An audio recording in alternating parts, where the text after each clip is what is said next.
সবাই একত্রিত হয়েছেন, আমি আমার তরফ থেকে সবাইকে শুভেচ্ছা অভিনন্দন জানাচ্ছি।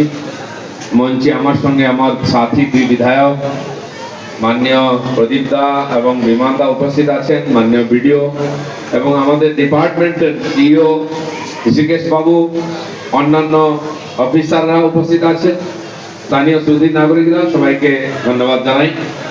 সুন্দর অনুষ্ঠানের আয়োজন আপনারা করেছেন। গোয়ালতোড়ের এই যে রেগুলেটিং মার্কেট, অনেক বছর ধরে এখানে স্থানীয় মানুষ ব্যবসাও করছেন এবং এই বাজারের ক্রেতা হিসাবে লাভ পাচ্ছেন। আমাদের অনেক পুরনো ব্যবস্থা, গ্রামে গ্রামে হাট হতো, সে হাটও এখানে চলে সপ্তাহে একদিন, ঠিক তাই তো, শনিবার। তো হাটের কবিতা আমরা রবীন্দ্রনাথের কাছে পড়েছি, হাট। তো সে হাটের আজকে অনেক পরিবর্তন হয়ে গেছে, সুন্দর সেট হয়েছে, রংচঙে ব্যবস্থা, বৃষ্টি রোদ যাই হোক ক্রেতা বিক্রেতা এখানে এসে নিশ্চিন্তে বাজার করতে পারেন, বিক্রি করতে পারেন। তার সুবিধাটা আরো বাড়াবার জন্য আমরা নতুন বিল্ডিং করেছি, পুরনো বিল্ডিং, সেখানে স্টল বেড়েছে, কারণ প্রতিনিয়ত জনসংখ্যা বাড়ছে, ক্রেতার সংখ্যা বাড়ছে, বিক্রেতার সংখ্যা বাড়ছে। তাই যাতে এই পুরো পরিসরটা সুন্দর পরিষ্কার পরিচ্ছন্ন হয় তার দিকে আমাদের নজর আছে। বিশেষ করে এই যে বৃষ্টির সময় লাগাতার বৃষ্টি চলছে, শুধু বাজার করা নয়, আমরা রাস্তায় দেখি অন্যান্য বাজারে যেখানে ক্রেতারা দাঁড়ান এসে সে কাদার মধ্যে দাঁড়িয়ে কেনা বেচা করে। বিক্রেতাদেরও এমন অবস্থা থাকে, সেট থাকে একটা প্লাস্টিক কাঁই দিয়ে তার মধ্যে ব্যবসা করতে হয়। এই 2-3 মাস বৃষ্টির সময় খুবই কষ্ট হয়। তাই আগে থেকে আমাদের ডিপার্টমেন্ট, পশ্চিমবঙ্গ সরকার এটা করেছিলেন, সেটা সুন্দর ব্যবস্থা দোতলায় করা হয়েছে, স্টল বাড়ানো হয়েছে, আরো অন্যান্য যারা ব্যবসায়ী আছেন তারা যাতে লাভ নিতে পারেন তার ব্যবস্থা হয়েছে এবং সেই স্টল বিতরণ করা হবে। এরকম সারা পশ্চিমবাংলায় 16,000-এর বেশি স্টল আছে আমাদের ডিপার্টমেন্টে, তার প্রায় 4,000 এখনো খালি আছে, সব বিতরণ হয়নি, সেগুলো আমরা এই বছর আর বিতরণ করে সাধারণ মানুষের হাতে তুলে দেবো।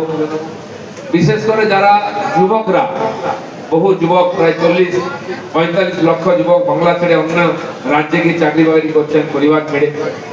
আমরা চাই তারা এখানে ফিরে আসুন, ব্যবসা বাণিজ্য করুন নিজের মতো করে। সবজি হোক, অন্যান্য খাবার দাবার হোক, চাল ডাল হোক, ব্যবসা করতে পারেন। তার জন্য এই এগ্রি মার্কেটিং বিভাগ বিভিন্ন জায়গায় বাজার তৈরি করছে এবং অন্যান্য সুবিধাও প্রদান করছে। শুধু সবজি ইত্যাদি নয়, তার সঙ্গে আমরা চাই সেখানে রেস্টুরেন্ট হোক, চায়ের দোকান হোক, শুকনো চাল ডাল মশলার দোকান হোক, দরকার হলে স্থানীয় মানুষের যা যা প্রয়োজন, ইলেকট্রনিক মার্কেট, ওষুধ দোকান হোক, যাতে মানুষ এক জায়গায় এসে সব সুবিধা পেতে পারে, সে চিন্তা ভাবনা আমরা করেছি। এবং আরো বেশ কিছু মার্কেটকে, যেটা মোদীবাবু বললেন 50টা মার্কেটকে আমরা আপগ্রেড করব, তার সঙ্গে এই সমস্ত সুবিধা রাখবো, তার সঙ্গে শৌচালয়, স্নানঘর। অনেক দূর থেকে অনেক সময় ব্যবসায়ীরা, চাষিরা আসেন, দরকার হলে তারা এখানে স্নান টান করতে পারবেন। 2-একটা গেস্ট হাউসও বানাবো আমরা, তারা দরকারে রাত্রে থাকতেও পারেন, বিশ্রাম করতে পারেন। এই সমস্ত ব্যবস্থা আমরা চিন্তা ভাবনা করেছি, ডিপার্টমেন্টের টাকায় করে দেবো। বেশ কয়েকটি বাজার হয়ে গেছে, বাকিগুলো নতুন করে অনুমতি দেওয়া হচ্ছে। তার সঙ্গে আরেকটা যুক্ত হলো, প্রদীপদা বলছিলেন আলুর কথা। আলু ছাড়া অনেক শাকসবজি, ফল আমাদের বাংলায় বিভিন্ন জায়গায় চাষ হয়, কিন্তু রক্ষণাবেক্ষণের ব্যবস্থা না থাকার জন্য চাষিরা কম দামে বিক্রি করতে বাধ্য হয়। আলু 6 মাস থাকে, কিন্তু অন্যান্য ফল, যেমন ধরুন লেবু হলো, স্থানীয়ভাবে যে ফল, আম থেকে আরম্ভ করে আনারস, আরো কিছু ফল চাষ হয়, কিন্তু সোজা আমরা বাজারে নিয়ে আসি, 2-4 দিনের মধ্যে পেকে পচে যায়, যা দাম পাই দিয়ে যায়।